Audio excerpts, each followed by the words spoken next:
What is going on, my friends, and welcome back to the channel. Just pulled up to the shop, brought Bobby's red Type R today. And the reason for it is because I need to take a look at that car and figure out some things so we can get some things fixed on the black car. The two things that I mainly need to get sorted or want to get sorted is getting our factory fuel level sender on the OEM dash working and the coolant temp sensor or the coolant temp gauge on the dash working as well. If you guys don't know what I'm talking about, let me pop in the car and show you guys what I mean. If you didn't watch the last video on the Type R, I cannot be more stoked. I've been driving this thing around and this dash is just perfect. I love how it came out. So if you missed it, we took the factory cluster out of the car. We took the LCD out of the Type R cluster, pulled that out and installed the Haltech cluster, or Haltech LCD, I guess you could say. So when you turn on the ignition, this is what it looks like. And that's a little bit hard to see. So on the right hand side, we have the fuel gauge, which is not reading accurately whatsoever. It should be at 0 because nothing is plugged in there. Left hand side, we have the coolant temp, and then right in the center, we have the Haltech IC7. And on the IC7 is going to be the tach, the speedo. Fuel level is most likely going to be removed if we can get the factory one to work. Air temp, manifold pressure, wideband oil pressure, battery, TPS, and a billion other things that we can add on there if we wanted. And in my opinion, it turned out very, very clean. Let's go ahead and get the black Type R in the shop and the red Type R in the shop. The first thing I'm going to dick around with is the coolant temp.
So being that we are running actually 2 ECUs in this car, it's kind of funny we're running 2 of everything. 2 clusters, 2 ECUs. Being that we're running both ECUs, the OEM and the Haltech, what I'm thinking as far as the coolant temp goes is I can take a factory Type R coolant temp, I can de-pin our entire engine harness and build a tiny little separate harness that plugs back into the stock ECU. And if we can get the coolant temp to plug into the ECU, the car should do the rest of the work for us, being that all of the factory electronics are now back on the car. So what I did and what I needed Bobby's car for is to figure out what exact plug-in is for the coolant temp. And it's this little guy right here with a pink and a gray wire, black connector. So I'm gonna come over here to our giant mess of wiring and find that on our factory engine harness. This is the one. So this we need. And of course, this runs all the way back to that plug-in there. So we need to figure out what exact wires go into that plug-in and plug that guy into the stock ECU with this pigtail. Easy enough. Before I started cutting everything away, I decided to just plug in the harness to the ECU here. And then what I did as far as the coolant temp sensor goes, being that it can be anywhere in the cooling system, it is in the bottom of the radiator right there. So I got that plugged in. There may be other things that we also have to plug in. This is a ground. This right here is a power. I'm not sure if we're gonna need any of that just for sensor readings, but let's slap her on the ground and see if anything happens on our coolant temp gauge. No way it's that easy, but let's see what happens. Okay, so our coolant temp, according to the Haltech, is at 145. It should be reading something, but it's reading nothing. So let's plug more stuff in and see what happens. I grounded the engine harness. I powered the engine harness where it should be powered factory. I'm a little bit worried that a lot of these wires that run back to the relay box need to be connected. And unfortunately, there's like 4 yellow wires. Hi, Bobby. Hi, Devin. You want to fix my car? No, I'm here for moral support. So there's one more thing that it could possibly be, and it could actually be working properly, but the gauge itself is misaligned, kind of like the gas gauge currently is on the cluster. So I'm gonna pull that apart real quick. And if that is a problem, it's cool. If not, I might just buy another OEM engine harness, or I could take yours off of your car. Definitely not happening. And then just put a Haltech on your car. I'm kidding. Oh. I should though. So I'm gonna pull this thing back apart and hopefully I can sort it easily. Why does that sound like that? That's They need to be adjusted. You need a new horn. No. I'll fix it right now. Mother fricker. I don't need a new horn. They're good.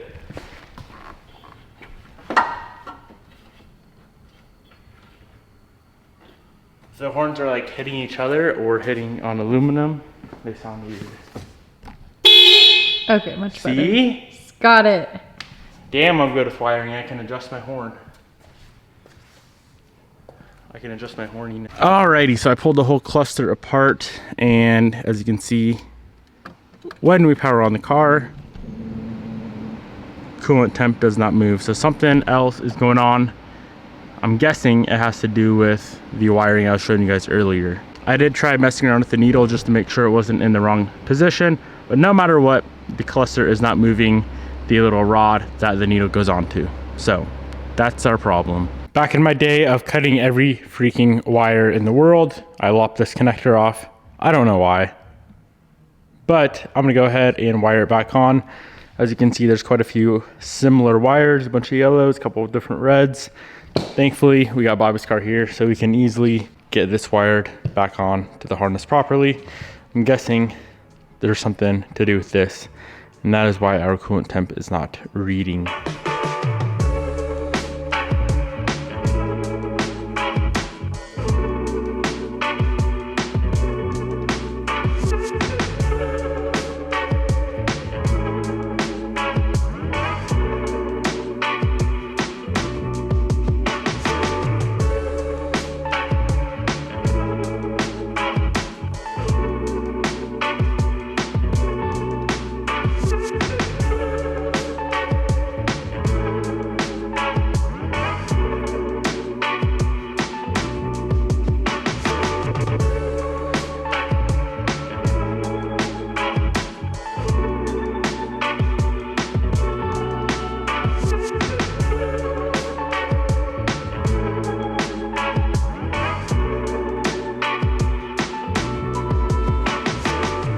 Alrighty, we got all of that wiring connected back together, and then I realized there's actually two coolant temp sensors on an FK8. There's one on the radiator and one on the thermostat, and they both, according to this car, they both have to be plugged in for the coolant temp to work.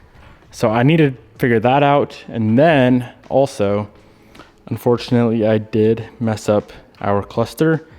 These needles, they should do this right here. Let me show you what these guys do on the red car. They should give us a nice little sweep like you just saw there, and they do not. So I think what I'm gonna do is if I can get everything to work with Bobby's cluster, I'll take that, put it in that car. If I can get that all to work, then I'm just gonna buy a replacement cluster and go through it all again without removing the needles, and then we should be good. I know it's an absolutely absurd amount of work to just have some gauges working on the factory dash, but I think it'd be super, super cool, and I want to get it done, and I'm trying to get better at wiring anyway, so hopefully I can get this sorted out. Alrighty, got Bobby's cluster in the car. Let's make sure it works. I don't know why it wouldn't. Yep, as you can see, she did the sweeping motion. So this is a 100% OEM cluster, undicked with. So if I can get the coolant temp and gas gauge to work on here, then I know I can on a new cluster as well.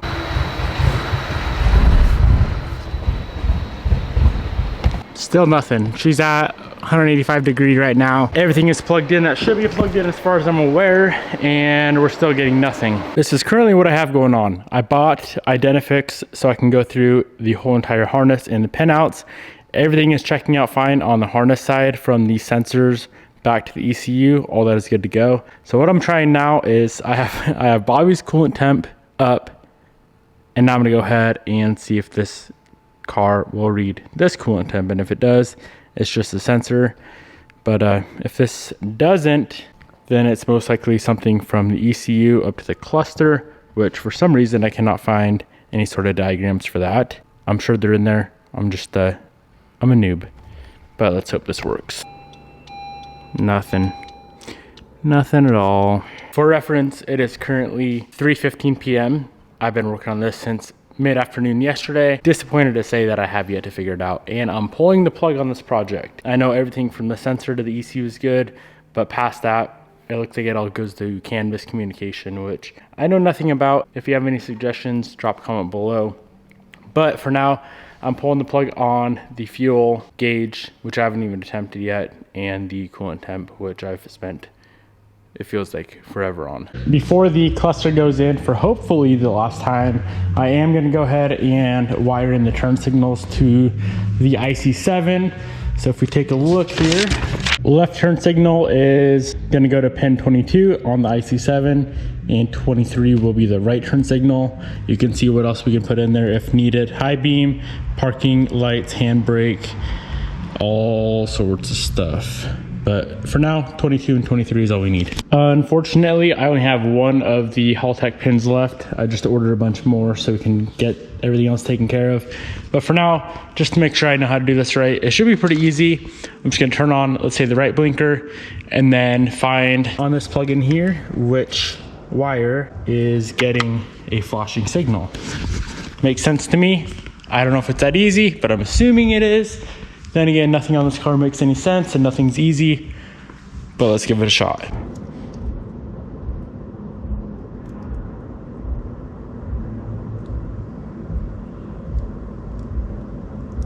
So apparently this car is going to be a pain in the ass again. It'll show the factory blinker on the dash, but none of these wires are getting any sort of like blinking power or blinking ground, or they're all just a constant. So I'm assuming that's another CAN bus BS, and I'll probably just have to bypass that, go straight from the blinker all the way to the dash somehow. Not really sure how that's gonna work. I gotta do some research on it, but once again, this car is kicking my ass. So no blinkers for today. Interior is all back together. I left the coolant temp and the fuel level over there. I could have blocked them out, but just in case in the future, if I ever do decide to give myself the world's biggest headache again, I'll go through and get that sorted. I know I said at the beginning of the video that I think the coolant temp is gonna be easier than the gas gauge, but looking at all the diagrams and everything, I'm pretty sure the gas gauge would actually be pretty easy,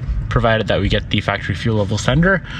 Coolant temp though, man, if anyone has any ideas on how to get this thing working, it's got to be something from the ECU up to the dash that is malfunctioning, because I know everything from the sensors, both sensors back to the ECU, all that's good to go. There's 2 signals and then 1 ground back to the ECU. All that's good to go. So it has to be something from the ECU up to the cluster, which I'm 99% sure that is controlled through a CAN line, which I do not understand canvas whatsoever.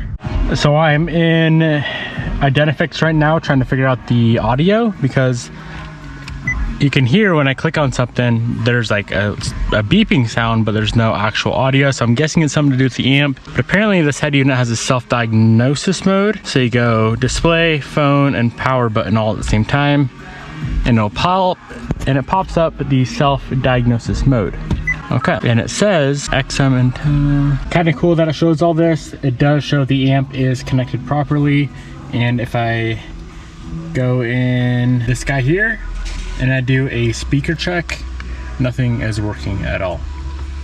But the amp is connected. The only thing that it shows is not connected is the XM antenna. Hello, my friends. It is the next morning. I've been spending the last maybe 30 minutes or so going through this XM antenna issue. I pulled the headliner down, tracked everything from the back of the radio all the way to the antenna, and everything appeared fine, or so I thought, until I understood how an antenna cable works. You guys may know this. This may be common sense, but to me, I did not know. So if I don't know, there's probably someone else that doesn't know. In a antenna cable, there is a ground and a signal wire. I'm gonna try to zoom in and show you guys as best as I can.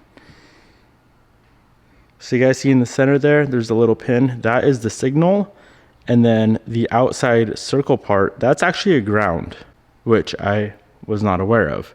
So a while ago, this cable broke. I'm assuming this is when the audio quit working. It tore apart and I thought, okay, cool. I'm gonna save 20 bucks or whatever. And just crimp her back together. The problem is that's not obviously the right way to do it, because when you do that, you then ground your signal. So I need a new cable, and I'm assuming that's gonna fix our radio issues. If it doesn't fix the audio issue, at the very minimum, it will fix the XM antenna issue. Replacement antenna cable has been ordered. Let's move on and fix more stuff. Went ahead and picked up a new wheel hub because the one on here, the ABS sensor is not reading. Let me show you guys something real quick. The ABS sensor actually reads off of the seal. There's a magnet in that seal, is what we found out a couple days ago. Let's get this thing up on the lift and get her swapped.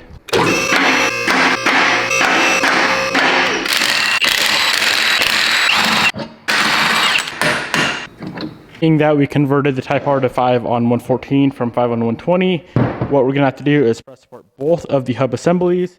And I'll just take the bearing and the seal out of this guy, put it in here.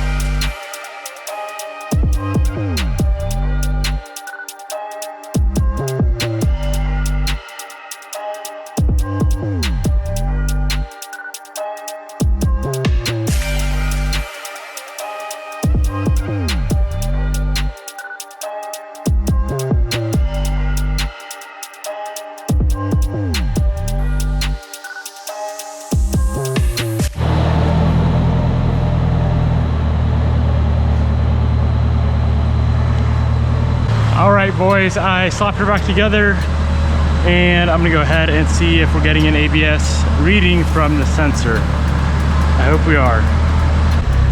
All right, as you can see, every ABS sensor is reading. Of course, the car's up in the lift, so everything's going at a different speed, but they are all freaking reading, finally. Finally. Before we get the car aligned officially, not a string alignment, but an actual alignment, there's one more thing I want to install. This is a set of white line front lower ball joints. It's going to allow for a little bit more adjustment in the alignment, and of course they're just a little bit higher quality than the OE product.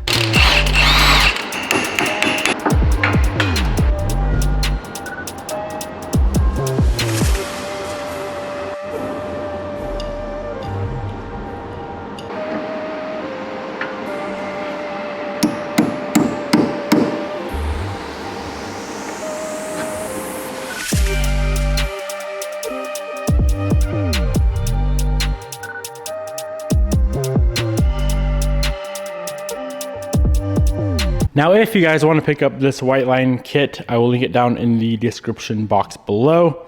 We do have, of course, the adjustable camber on the top of the coilover, but I figured it couldn't hurt to get a little bit more adjustment out of this thing if need be. Also, I am very picky, and I know some of you guys will probably like this as well, but I only like it when my camber plates are matching up top. If one is slid all the way to the right and say one is in the middle, it just is weird to me. So I'd rather just camber on the bottom. That's the main reason why I bought those guys. I am gonna go ahead and call that a wrap on today's video. I hope you guys enjoyed. I feel like we didn't get a whole lot done besides getting our ass kicked by this wiring. If anyone would like to help, please do, because of course I would still love to have the factory coolant temp and the factory fuel level working on the OEM dash. So if you could help with that, that'd be sick. If not, we got it on the Haltech. Peace.